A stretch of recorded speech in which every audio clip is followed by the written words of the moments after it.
Being obsessed with something is never good, no matter what it is. Hell, 90% of the time, the people who end up ruining fandoms for others are just people overly obsessed with whatever the fandom is based around. Well, out of the multitude of fandoms I've covered, it seems there's always one certain group of people that provides a seemingly endless amount of hopelessly obsessed people to the fandom. And in the case of today's fandom, not only will we be discussing the issues of the said fandom, but I want to also explicitly talk about Fujoshis. With a few exceptions, it began with Black Butler, then once sucked dry, they went on to Hetalia, then Attack on Titan, then Tokyo Ghoul, then Osumatsu-san, and then, while I'm sure there are a ton I don't even know about, after claiming the life of Mystic Messenger and Yuri on Ice, they have now found a new place to call home, Killing Stalking. Hello everyone, this is the RPG Monger, and welcome to the Fandom Files, the bi-weekly series where I take you on a frightening and eye-opening journey into the vast maze of darkness within every fandom, with today's subject being Killing Stalking. Now do remember, out of the entire fandom, not everyone in it are like those I'll be discussing today. A good majority of them are genuinely nice individuals, believe me. Alright, here we go. The latest entry in the Fujoshi fandom lineage. Killing Stalking. Now before I even go into the weird and the wild, I feel like for this fandom especially, I'll have to explain just what Killing Stalking is, as without context, this video will be even stranger for you all. To put it simply, Killing Stalking is a BL psychological horror manhwa, BL standing for Boys Love. Well, with that, it shouldn't be any surprise that the good majority of the fandom are those who enjoy BL, and there's absolutely nothing wrong with that, but considering the fandom hopping phenomenon that is only more apparent in this dynasty of fandoms, one of the most detrimental portions of Killing Stalking's fandom is just the fact that Killing Stalking really is unlike all of those garnering these types of fandoms before it. Though how so? Well, let me give you a quick synopsis of the plot so you can fully understand just a bit better. Oh, and if you do plan to read Killing Stalking, then a bit of a spoiler alert since I will have to go over some pretty important stuff, I feel. So we start off with Yoon Bum, a young man who develops an obsession over his seemingly cheerful classmate Sang-woo. Well, as those who notice the title may know, this obsession leads to Yoon Bum becoming a stalker and even breaking into Sang-woo's home. But oh no, in Sang-woo's basement, Yoon Bum discovers a woman tied up with the shocking reveal that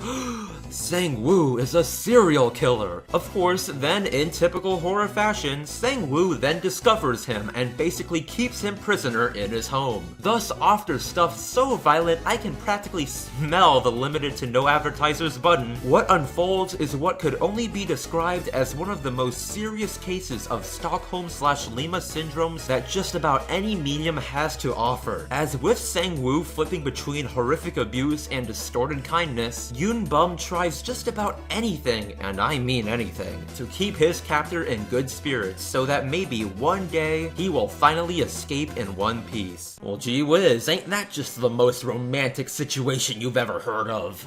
Wait, what? Did you just say that it really isn't in any way, shape, or form, you sick psycho? Well, my friend, if I were some of the people in this fandom, I'd have to disagree. That's right, as you may have gleaned, one of the largest issues with Killing Stalking's fandom is just the fact that such things as abuse and stalking are put on such high a pedestal that people actually glorify them. Though why is it that people would do such an outlandish thing? Is there an actual reason, or are they just plain ignorant? Well, while them being ignorant also plays a factor in all of this, it actually stems from the approach that a lot of people have to killing stalking, usually due to how others introduce them to it. And how is it that others introduce them to it? Well, that stems back to the Fujoshi fandom dynasty, as it were, since just by taking a look at Yuri on Ice, one of the most recent entries in this never-ending spiral to date, a good bunch of these people go into Killing Stalking thinking it'll be like Yuri on Ice. As where Yuri on Ice is a sports anime featuring a happy, loving gay couple, Killing Stalking is anything but, with its warped, abusive relationship, if you could even call it one. Thus, with so many people comparing Killing Stalking and Yuri on Ice, it's no wonder that Yuri on Ice's content starved fandom would jump on the killing stalking train, not knowing what it might entail. I mean, of course, within the fandom there are a bunch that know killing stalking is primarily a horror manhwa involving heavy abuse and should be taken as such. But others treat it just like you would something like Yuri on Ice, with them bizarrely enjoying what happens between Yunbum and Sang-woo, not realizing that when people are held captive in this fashion, doing just about anything to escape isn't romantic in the slightest, and it's for sure not consensual. Hell, looking at the way some of these people are, I fear that their definition of romance is what happens in killing stalking. So a bit of a disclaimer for these people: relationships with abuse and stalking are not romantic, they're just a bad experience for everyone involved. Hard to believe, I know. Though with that, I feel now is as good of a time as ever to discuss the reasons you'll find such people as this fellow, Fujoshis. Now, I've talked about them so many times now, but let's dive into just how they end up becoming so delusional over something like killing stalking. Like, to start things off, with Fujoshi actually meaning rotten girl, a term used in playful self-mockery, while a good bunch of those who call themselves Fujoshis are alright people, there are also those that can become just as bad as their male otaku counterparts. But I know what you're thinking. I mean, how bad could they really be if they're just a bunch of ignorant teenage girls for the most part? Everyone goes through some sort of awful phase anyways. Well, while some do learn the error to their overly obsessive ways, it might be best if I just tell you a tale of just how bad they can get. Enter our protagonist who was just invited to a convention since their friend's two dads were taking them. Well, with our tragic hero cosplaying red on the first day of the con, an all too familiar situation unfolds. Out of nowhere flies a Fujoshi clad in Naruto cosplay, glomping our red cosplayer like a lion on its prey after shouting, "Red-kun!"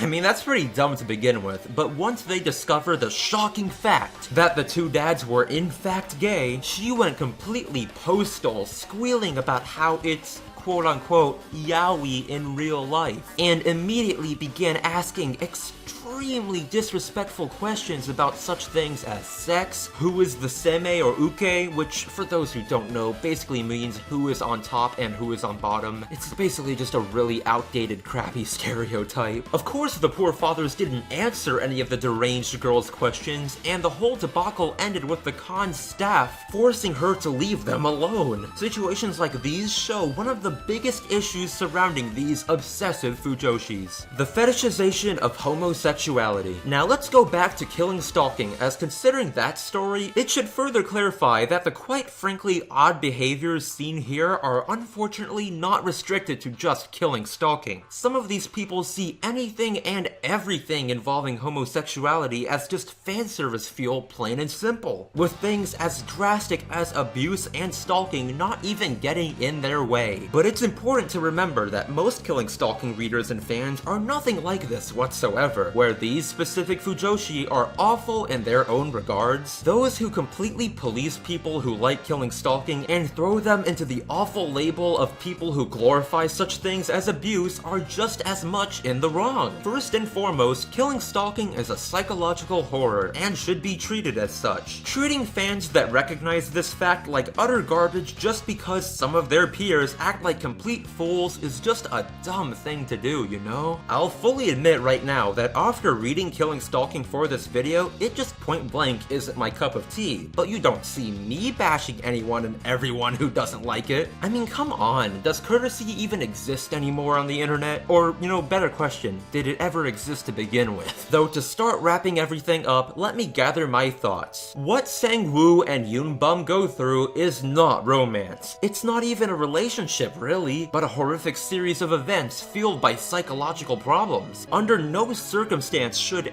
anyone praise or even wish for those said things on themselves. Sympathizing with cruel serial killers is not okay. Secondly, and probably most importantly, don't treat anything that has homosexual themes as just another thing to fetishize. You may think you're doing the LGBTQ community a huge favor, but in reality, all you're doing is disrespecting gay men in real life. There's nothing wrong with shipping, do it to your heart's content, but going as far as some of the subjects topics I've talked about today is just not cool at all. And remember, killing Stalking is nothing like Yuri on Ice. Stalking, murder, abuse, and all the other fun stuff that takes place in killing Stalking is bad. Never in a million years should they be considered what makes a healthy relationship. And this has been Relationship Advice with the Relationship Monger. You know, all things considered, killing Stalking was not the worst fandom on this show. What I fear most is what the next chapter in the Fujoshi fandom hell will be. As always, I must thank those who continue to send me their lengthy fandom stories to my Twitter DMs. You do not know how much it helps me. And speaking of stories, do remember to leave your worst from the Killing Stalking fandom in the comments below, so I can read my favorite in the next episode of the Fandom Files. Here's my favorite from the last episode. I once was a big fan of Osumatsu-san, and I really was a great fan. I had an old YouTube where I made art and requests. One day, some girl asked if she could have an art request for her, and I said sure. She told me this, and I mean, I still remember what she said to me to this day, which is pretty scary. Could you make a picture of Ichimatsu and Karamatsu kissing while they are naked with the brothers watching with smiles on their faces? Don't know how to vocalize that, emoticon. I stared at the message and I texted back,